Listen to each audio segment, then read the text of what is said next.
We are joined by Chief Otto Drozd. Thank you so much for joining us, First Vice President. Tell me, Chief Drozd, you served as Second Vice President this past year. What are some of the important issues that you addressed either on Capitol Hill or meeting with some of the other fire service leaders throughout the year? Gosh, the year's been a whirlwind, and certainly an important part of what we do is advocate for our fire service, and that's done in many different ways. Certainly the board does that, the officers of the organization, but that happens at all levels of the organization, whether it be the divisions, the sections, the committees that play an important role in our IAFC. My role last year was really learning about the organization and going out and advocating. In fact, this past April, we were in Washington, D.C., where we got to meet with many different officials from FEMA to the FCC to Homeland Security, and really what our message was,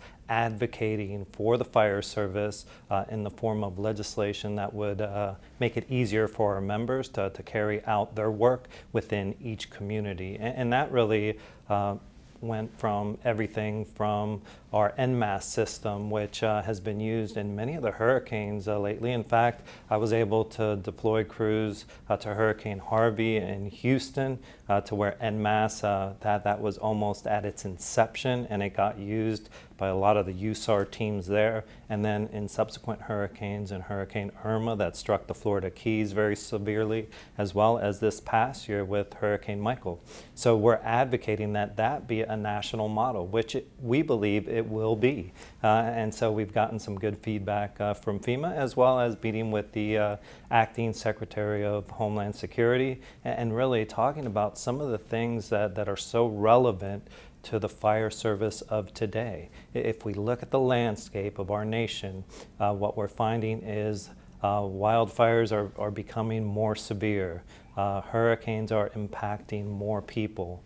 And at the forefront of all these responses are our firefighters that are led by their fire chiefs who we serve.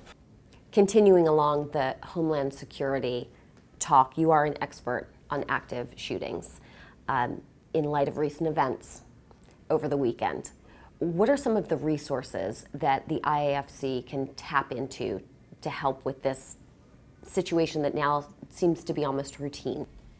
So this is an area that it's always viewed as somebody else's problem, but really for me this came home during the Pulse shooting, and I was also the former fire chief in El Paso. So over this past week, I've been in contact with some of the folks in El Paso, and certainly understand some of the things they're going through, but certainly unless you're on the ground feeling what's going on there, there's nothing like that impact that people are feeling there. So what we've tried to do in the IFC is really put together a set of policy, a set of resources that people can look to see how can we do it within our communities, because each community is a little bit different. So what works in Orlando may not necessarily be the same model that you use in El Paso or Dayton or Columbine or any of the others that have been struck by these tragedies over the years.